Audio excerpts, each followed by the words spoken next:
I just wanted to show you guys my crazy lighting setup I have going on right now. I have one of my fish lights right here lighting up the wall behind me, and I have my old Aquarium light that's kind of lighting my face as I'm making these videos.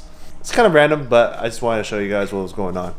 So for today's video, I'm going to be talking about power outages and how power outages can affect you and your fish. So being that fish heavily rely on power to survive, if there's no electricity, some of your fish might be at risk. Power outages can be critical, and if you're not prepared for it, then you're pretty much screwed.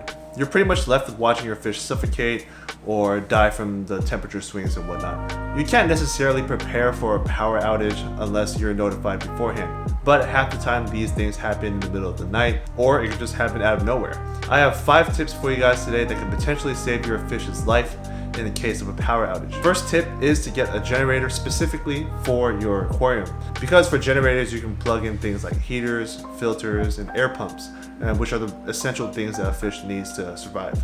Unless your fish is a cold water fish, then all you really need is the air pump. But for a lot of people, buying a generator specifically for your fish tank and not for your refrigerator or something is kind of out of the ordinary. So it would be kind of weird to regular people. It would be kind of weird to non-fish enthusiasts to use a generator to power your fish tank and not power your fridge, because your food's gonna go bad. That might cause some family problems. The best types of generators are the ones that kick on automatically when it detects power outage. The generator will be able to pick up from where the electricity left off, and your fish will be safe. Generators are also good because they can power appliances like a room heater.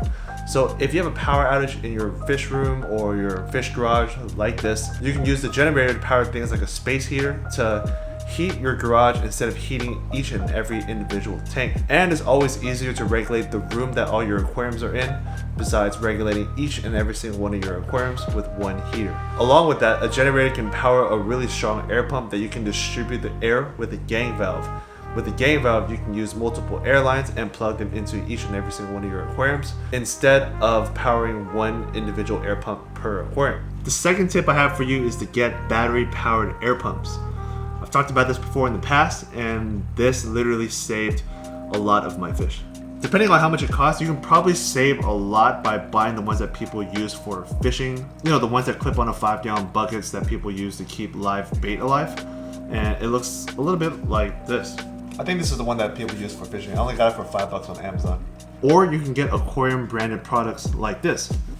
This is the Marina battery powered air pump. I've used this for quite some time now. I've used it for about 2 or 3 power outages already. So I believe in this brand. This brand always works well, and the battery lasts a very long time. Just to give you an idea of what it looks like inside, it's just 2 D-cell batteries and a little motor. That's about it. And when you click this button, it turns on the air. Let me show you guys what this one looks like right here. Go ahead, open it up. Same thing, 2 D-cell batteries. Let me go ahead and move this light down a little bit. So this is the bubble box, as you can see right here. And this is the one that's Marina branded. They're both pretty much the same thing. They both use the same type of batteries, and I assume they put out the same amount of air. But this one is rated for only 20 gallons, but hey, air is air, right? Unless you have like a 500 gallon, you might need to have like 3 or 4 of these.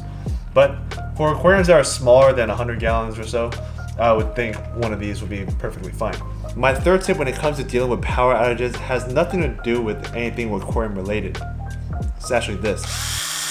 This might look like a drill to you, but this is a fish saver. This will save your fish's life, and I'll show you how.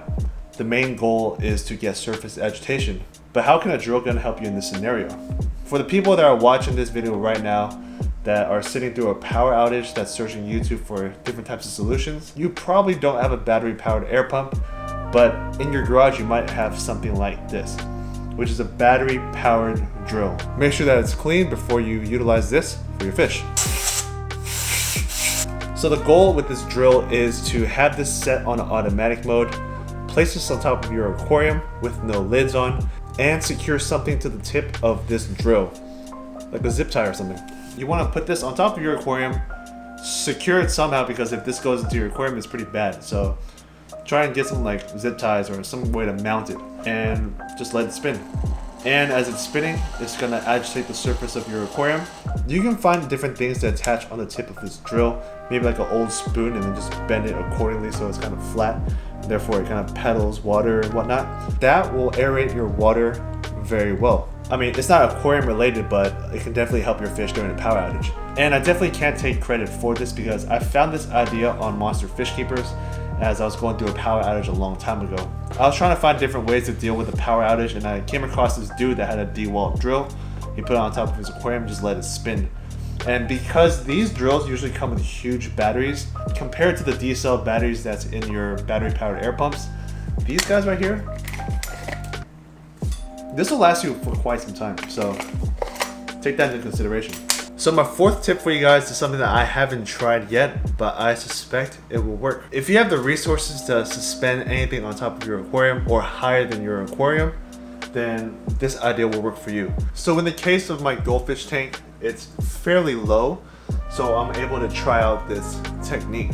So the idea is to have some sort of stable thing to put a jug of water on top of that's near or next to your aquarium, or trash can in this case. What you want to do is you want to have some kind of airline that goes into that jug and have it suspended over your aquarium.